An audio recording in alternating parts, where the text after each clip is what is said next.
Hello all and welcome to our Tally classes. आज का जो हमारा टॉपिक है दैट इज टीसीएस। टीसीएस का मतलब क्या होता है? That is tax collected at source. ये एक हमारा इनडायरेक्ट टैक्स में आता है, उसकी कैटेगरी में आता है। ठीक है, इसमें क्या क्या चीज़ें, क्या क्या इसमें आपके आइटम्स जो कवर होते हैं, that is liquor, sale of liquor, फिर टिम्बर हो गया, सेल ऑफ स्क्रैप हो गया। स्क्रैप मतलब जो वेस्ट होता है, स्टील का स्क्रैप हो गया, इस तरह के जो स्क्रैप्स होते हैं वो। टोल प्लाजा का जो कॉन्ट्रैक्ट होता है उस पर भी आपका टीसीएस चार्ज होता है। ये हर साल रिन्यू होता है आपका ना, टोल प्लाजा का कॉन्ट्रैक्ट किस कंपनी को जाएगा। टोल आप लोग देखते हो जो हाईवेज पे आपके होते हैं, बाईपास पे टोल बने होते हैं, तो टोल प्लाजा का जो टैक्स होता है that is also a part of TCS. फिर पार्किंग लॉट्स आप देखते हैं, मॉल्स में जो पार्किंग्स होती हैं उनके भी कॉन्ट्रैक्ट्स निकलते हैं और उसका पे भी जो टैक्स लगता है दैट इज टीसीएस। फिर टेंडू लीव्स पे लगता है टीसीएस। टेंडू लीव्स क्या होती हैं? वो लीव्स जो आपके तंबाकू में यूज होती हैं, leaves, that is known as TCS. Like cigarettes, बीड़ी में जो लीव्स यूज होती हैं that is known as tendu leaves, उस पर भी आपका टीसीएस लगता है। Plus licence for mines, coal mines होती हैं, गोल्ड माइंस होती हैं, इनको अगर आप वो करते हैं, लाइक खुदाई करते हैं, इसके भी कॉन्ट्रैक्ट्स निकलते हैं, तो ये बड़ी बड़ी कंपनीज को जाते हैं, तो इसका भी टैक्स जो होता है that is also a part of TCS. ठीक है, टीसीएस आपका लिकर पे भी लगता है, लिकर पे आपका टीसीएस लगता है। और एक टीसीआर आपका एक जो टैक्स है that is GST, that is known as goods and services tax, वो हम लोग आगे पढ़ेंगे। वो भी आपका लिकर पे लगता है, लेकिन दोनों में डिफरेंस है। डिफरेंस ये है कि एक आपका पर्सनल यूज़ के लिए होता है, एक आपका बिजनेस यूज़ के लिए होता है। ठीक है, जो आपका कमर्शियल यूज़ में आता है उस पर आपका जीएसटी लगता है, जो आपका पर्सनल यूज़ में आता है उस पर आपका टीसीएस लगता है। तो इस तरीके से आज हम टीसीएस करेंगे। मैं आपको जो आज टीसीएस लगाना बताऊंगी वो लगाऊंगी टेंडू लीव्स पे। तो मैं टेंडू लीव्स का एक लेके चल रही हूँ। टीसीएस बेसिकली क्या होता क्या है कि एवरी सेलर, जो सेलर कुछ पर्टिकुलर, जो मैंने आपको अभी लिस्ट बनाई थी, उन आइटम्स में से किसी भी आइटम में डील करता है तो उसको बायर से ये टीसीएस कलेक्ट करना होता है। कलेक्ट करके फिर उसको ये टीसीएस गवर्नमेंट को जमा कराना होता है चालान के रूप में। तो इसको बोलते हैं हम tax collected at source. Source मतलब बायर इज द सोर्स, तो जो सेलर है वो जो फर्स्ट सोर्स होता है उसका बायर, उससे ही कलेक्ट कर लेते हैं, इसलिए इसको हम बोलते हैं टैक्स कलेक्टेड एट सोर्स। तो किस तरह करेंगे इसे, आज चलते हैं।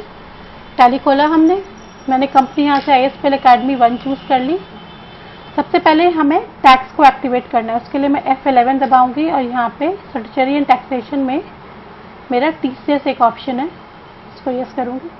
बहुत ध्यान से देखिएगा कि किस तरह मैं कर रही हूँ, मैं थोड़ा धीरे धीरे करती हूँ। फिर सेट ऑल्टर डिटेल्स मैंने यस करा। अब tan number, tan registration number होता है tax collected and deposited account number. जिस अकाउंट में आप अपना टैक्स डिपॉजिट कर रहे हैं, विड्रॉ कर रहे हैं, उसको बोलते हैं हम टैन रजिस्ट्रेशन नंबर। ठीक है, ये आपका नंबर अल्फा न्यूमेरिक होता है, तो मैंने यहाँ डाल दिया है, कुछ भी डाल सकते हैं फॉर एग्जांपल। ठीक है, कंपनी आपकी कंपनी हो गई। फिर set alter details of person responsible, कौन पर्सन है आपकी कंपनी के बिहाफ पे जो टैक्स कलेक्ट करेगा। अगर आप इसको यस करते हैं तो एक विंडो खुलती है पर्सनल रिस्पॉन्सिबल डिटेल्स की, इसमें आपने नेम डाल दिया, लाइक मनोहर तिवारी कर दिया, ये आपका पर्सन रिस्पॉन्सिबल है फॉर टीसीएस कलेक्शन। आपने डाल दिया सन ऑफ, डाल दिया सन ऑफ तो लिखा हुआ है जेके तिवारी। ठीक है, डेजिग्नेशन क्या है, वो चार्टर्ड अकाउंटेंट है।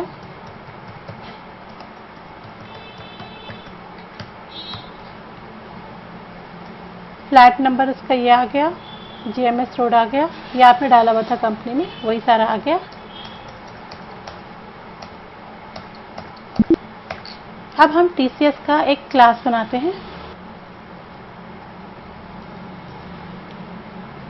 इन्वेंट्री इन्फो में जाएंगे, स्टैट्यूटरी इन्फॉर्मेशन में टीसीएस नेचर ऑफ गुड्स। मैंने कहा था आपको कि मैं टेंडू लीव्स पे लगाऊंगी, तो मैं टेंडू लीव्स बनाऊंगी। यहाँ पे आपको हर एक जिस पे भी आप टीसीएस लगा रहे हैं आपको यहाँ पे क्रिएट करना पड़ेगा, उसका सेक्शन देना पड़ेगा, उसका पेमेंट कोड देना पड़ेगा। तो ये चीज़ें आपको नेट पे मिल जाएंगी। प्लस मैंने भी एक लिंक डाला हुआ है इसमें। आपका नीचे आपका जो असाइनमेंट है उसमें मैंने कुछ सेक्शंस और पेमेंट कोड्स भी लिखे हैं, वहाँ से आपको हेल्प मिल जाएगी।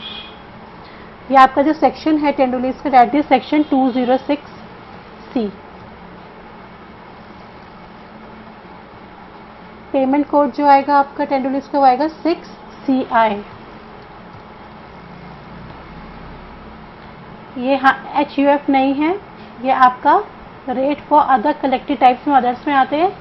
विथ पैन नंबर दे रही हूँ मैं, तो मेरा विथ पैन नंबर जाएगा, ये 5% जाएगा। अगर आप पैन नंबर नहीं देते हो तो सीधे 20% आपको पे करना पड़ेगा। तो इट्स बेटर कि आप पैन नंबर अपना डिटेल यहाँ पे दें, ताकि आपका सिर्फ 5% TCS आपसे कलेक्ट हो, 20% ना हो। तो आपने यहाँ 5 डाला और एंटर कर दिया। थ्रेशोल्ड लिमिट हमारी कोई नहीं है इसमें। अब मैं बनाऊंगी यहाँ पे लेजर, जिससे मुझे सेल करना है अपना आइटम। मैंने यहाँ पे क्रिएट किया मीरा एंटरप्राइजेस। ये मेरा सन्ड्री डेटर है। TCS मेरा यहाँ पे यस होगा। यहाँ मैंने यहाँ से ले लिया कंपनी रेजिडेंट। यहाँ बहुत सारे कलेक्टिव टाइप्स हैं, ज्यूरिडिक्शियल पर्सन हो गया, एसोसिएशन ऑफ पर्सन हो गया, आपका बॉडी ऑफ इंडिविजुअल्स हो गया। NRI में अलग सेक्शन हो जाता है, तो it's better not to take NRI। मैंने कंपनी रेजिडेंट ले लिया यहाँ से कि वो इंडिया को बिलोंग करते हैं। पैन नंबर आपका अल्फा न्यूमेरिक होता है। पहले के आपके 5 नंबर अल्फ़ाबेट्स होते हैं, फिर आपके 4 नंबर न्यूमेरिक होते हैं, फिर आपका एक अल्फ़ाबेट होता है। पैन डिटेल आपने अगर प्रोवाइड करोगे तो आप इसे यस करेंगे।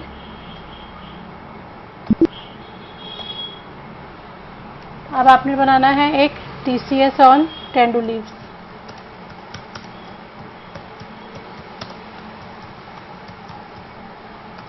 ये ड्यूटीज एंड टैक्सेस में जाएगा।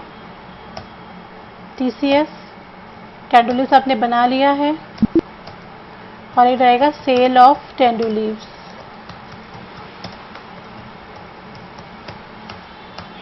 सेल आपका सेल्स अकाउंट में जाएगा। यहाँ से एप्लीकेबल लेंगे और फिर यहाँ से टेंडुलीव्स को लेंगे आप। ठीक है, अब इस एक स्टॉक आइटम भी क्रिएट होगा टेंडुलीव्स का ही।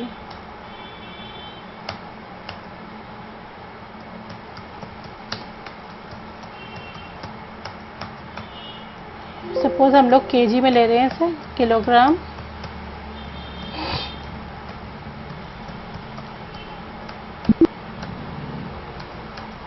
TCS हमारा एप्लीकेबल होगा टेंडुलीव्स पे। ये बहुत ज़रूरी है, बहुत ध्यान रखना है आपने। इस TCS एप्लीकेबल, तो वहाँ पे अनडिफाइंड दिखाएगा, आपको एप्लीकेबल लेना है टेंडुलीव्स, और आपने एंटर कर दिया। अब हम इसकी एंट्री करते हैं F8 में, क्योंकि सेल कर रहे हैं। पार्टीज अकाउंट नेम ले लिया हमने मीरा एंटरप्राइजेस। इसका आपको एड्रेस डालना है तो आप डाल सकते हो, लाइक टर्नर रोड डाल दिया हमने, देहरादून कर दिया। सेल्स ऑफ टेंडुलीव्स, यहाँ पे भी आपका टेंडुलीव्स आएगा, और फिर टेंडुलीव्स यहाँ फिर से आएगा। आपने सिर्फ 1000 kg खरीदा एट द रेट 250 पर kg। ठीक है, आपने 2 मई को आप ये एंट्री कर रहे हैं। आप डेट भी चेंज कर सकते हैं, इसको आप 2 मई भी डाल सकते हैं। आपने सपोज इसे 2 मई तक को कर दिया है इसे। ठीक है, अब इस पे हमें लगाना है TCS ऑन टेंडुलीव्स। तो ये ऑटोमेटिकली आ गया 12,500। इसके बाद इसको अभी डिपॉजिट भी करना होता है हमें गवर्नमेंट को चालान के रूप में, वो हम बाद में करेंगे। लेकिन पहले कुछ रिपोर्ट्स देख लेते हैं। डिस्प्ले में गए, स्टैट्यूटरी रिपोर्ट्स, TCS रिपोर्ट्स, कितना आउटस्टैंडिंग है जो हमें पे करना है, वो TCS आउटस्टैंडिंग्स में दिख जाएगा आपको 12,500। आपका अप्रैल से 2 मई तक का है ये, 1 अप्रैल टू 2 मई, राइट। तो अब आप जो हम इसके लिए फॉर्म भरते, जैसे हम TDS के लिए भरते हैं फॉर्म 16A, तो हम TCS के लिए जो फॉर्म भरते हैं फॉर्म 27EQ। इस पर आप एंटर करेंगे तो आप ये देखेंगे पूरा आपका डिटेल यहाँ पे आ गया है। करंट पीरियड, कौन सी तारीख से कौन सी तारीख तक आपका ये आपको पेमेंट करना है, ठीक है, अभी ये आउटस्टैंडिंग है, अभी आपने पेमेंट किया नहीं है। वंस आप पेमेंट कर दोगे तो आपका पूरा का पूरा ये अमाउंट यहाँ पे शो होगा। तो पेमेंट करने के लिए हम क्या करेंगे, यहाँ से स्टैट्यूटरी पेमेंट पे क्लिक करेंगे। यहाँ से हमने TCS लिया 1 अप्रैल टू, मैंने लिखा ये 2 मई तक का है ये, ठीक है। यहाँ पे आपकी स्टार्टिंग डेट आ जाएगी 1 अप्रैल,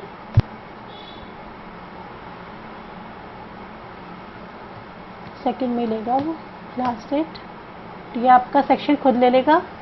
nature of good tender leaves ले लिया, यहाँ से हमने ऑल आइटम्स लिया, यहाँ रेजिडेंट लिया।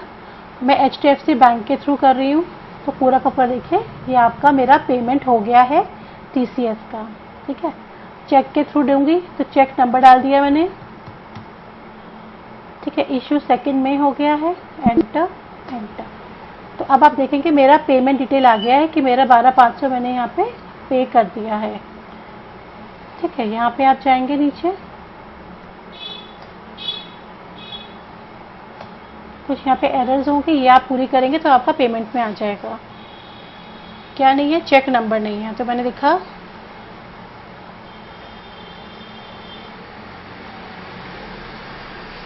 चेक TD नंबर मेरा ये है 000112।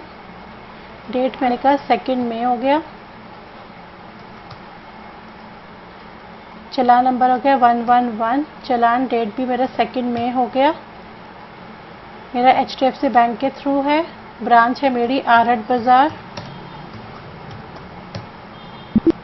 और ये मेरा एक्सेप्ट हो गया। यहाँ से अब आपका bank details are not available payment voucher, कोई बात नहीं, बैंक डिटेल्स मेरी पूरी आ गई है। ये देखिए वाउचर ये 8 है, ठीक है। अब मैं इसको देखूंगी, अपने चलान रिकन्सिलेशन देखूंगी। अब मेरा पेमेंट हो गया है, तो अब मुझे इसका जो पेमेंट है उसका जो प्रिंट आउट निकाल के जो चलान रिकन्सिलेशन, जो हमारा चलान रिकन्सिलेशन स्टेटमेंट है, इसमें अपना उस पेमेंट का प्रिंट आउट निकालना है और HDFC बैंक जाके हमें इसको पे कर देना है। तो यहाँ पे गई, मैं यहाँ पे Alt P करूँगी प्रिंट के लिए। आपका रिपोर्ट टाइटल्स में आना चाहिए TCS challan reconciliation with print preview, आपने कहा यस, और आपने Alt Z करके जूम देखेंगे तो ये आपका चलान आ गया है पूरा। ISPL अकेडमी नाम आ गया, TCS चलान रिकन्सिलेशन 1 मई से 31 मई तक का ये आ गया है पूरा चलान, ठीक है। आपने TCS और टेंडर लीव्स का दिया है, ये आपका बैंक का नाम आ गया, सब आ गया। कितना अमाउंट है 12,500 जो आपने पे करना है। तो पहले आपने क्या किया है TCS, पहले आपने सेल करा, उस पर आपने TCS काटा, फिर आपने TCS का पेमेंट करा, ठीक है। TCS पेमेंट करने के बाद आप चलान रिकन्सिलेशन में जाएंगे और वहाँ पे इसका प्रिंट निकालेंगे। आप वहाँ पे Alt P करेंगे और उसका प्रिंट आउट निकालेंगे, जो कि इस फॉर्मेट में आएगा, और इस प्रिंट आउट को लेके आप बैंक जाएंगे, वहाँ पे अपना इस चलान का पेमेंट कर देंगे, राइट। अब आप अपना TCS आउटस्टैंडिंग पे आएंगे तो देखेंगे यहाँ पे आपका कोई भी आउटस्टैंडिंग अमाउंट अब नहीं आ रहा है, ठीक है। चलान रिकन्सिलेशन में आपका अमाउंट है, आप प्रिंट निकालेंगे तो आपका चलान रिकन्सिलेशन का पेमेंट हो जाएगा। तो आई होप आपको TCS का जो मैंने यहाँ बताया है वो क्लियर होगा। इसमें कुछ भी क्वेरी आती है तो जस्ट लेट मी नो, इससे रिलेटेड क्वेश्चंस आपको हमारी साइट्स पे मिल जाएंगे। Till then thank you and take care.